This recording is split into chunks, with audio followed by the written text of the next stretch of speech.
बिहार भूमि सर्वे मौखिक बंटवारा हुआ था तो जमीन का सर्वे कैसे होगा।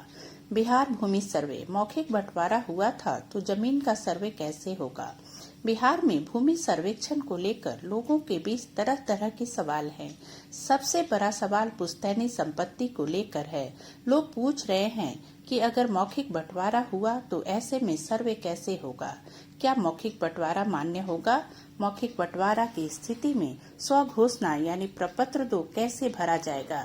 सर्वे के लिए आए अधिकारियों से क्या कहना होगा।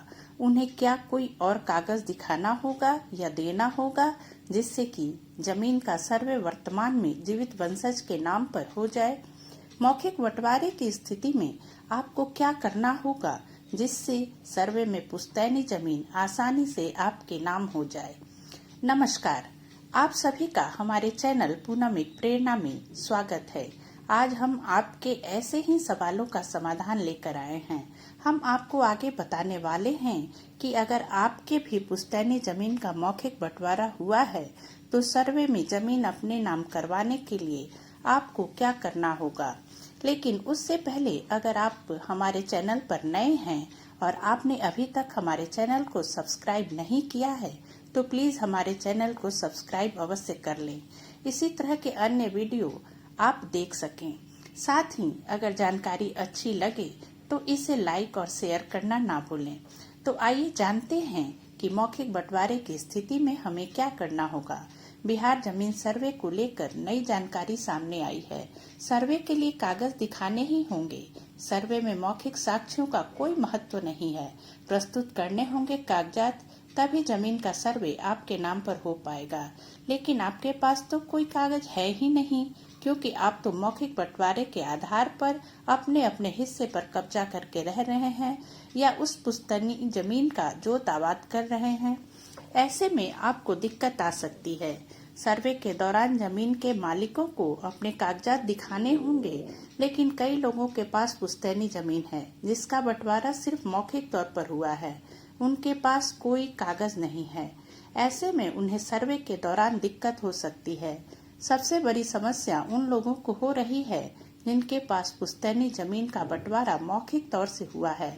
सर्वे के लिए सिर्फ बातों वाला बंटवारा मान्य नहीं है।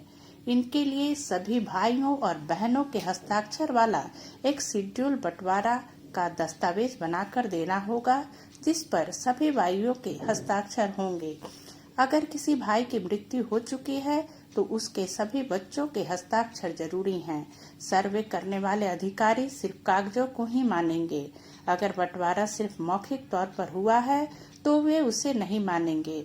अगर किसी व्यक्ति के पिता की मृत्यु हो गई है, उनके 3 या 4 बच्चे हैं और उन्होंने जमीन का बंटवारा सिर्फ मौखिक तौर पर किया है, ऐसे में सर्वे अधिकारी उस बंटवारे को नहीं मानेंगे और जमीन को सभी भाइयों के नाम कर देंगे।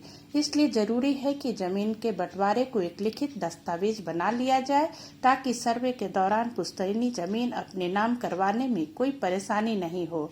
अगर लिखित दस्तावेज नहीं होगा तो जमीन सभी भाइयों के नाम हो जाएगी। फिर इसमें से ये भी नहीं देखा जाएगा कि मौखिक बंटवारे के बाद किसी भाई ने जमीन बेची है या नहीं। पिता के नाम जितनी जमीन होगी उसमें तीनों या चारों भाइयों का नाम डाल दिया जाएगा। अतः आप लोग जल्दी से जल्दी आपस में सभी भाइयों के साथ मिलकर शेड्यूल बंटवारा बनवा लें। घबराने की जरूरत नहीं है, क्योंकि सरकार ने लोगों की परेशानियों को देखते हुए फिलहाल सर्वे का काम 3 महीने के लिए स्थगित कर दिया है, ताकि लोग अपने कागज दुरुस्त कर सकें और किसी को परेशानी नहीं हो। ग्रामीण क्षेत्रों में बढ़ते जमीन विवाद को कम करने को लेकर ही सरकार भूमि सर्वेक्षण अभियान लेकर आई है। इससे भूमि के असली हकदार का पता चलेगा। भूमि की बढ़ती कीमतों के कारण ग्रामीण क्षेत्र में अधिकांश भूमि विवाद की चपेट में है। सैकड़ों लोग तो इस धंधे से जुड़कर करोड़ों का वारा न्यारा कर रहे हैं। इसी अनुपात में कभी कभी छोटे मोटे विवाद भी बड़े दंगे का रूप धारण कर लेते हैं। इसका सीधा प्रभाव कानून व्यवस्था पर भी पड़ता है। यही कारण है कि इस सर्वे से सरकार जमीन के असली मालिक को उनका हक दिलाना चाहती है। सरकार का मकसद है कि जमीन को लेकर लोगों के बीच झगड़े खत्म हो। इसके साथ ही सरकार के पास गांवों की जमीन का पूरा रिकॉर्ड होगा। इससे भविष्य में जमीन लेने में कोई परेशानी नहीं होगी। उम्मीद है ये जानकारी आपके लिए उपयोगी होगी।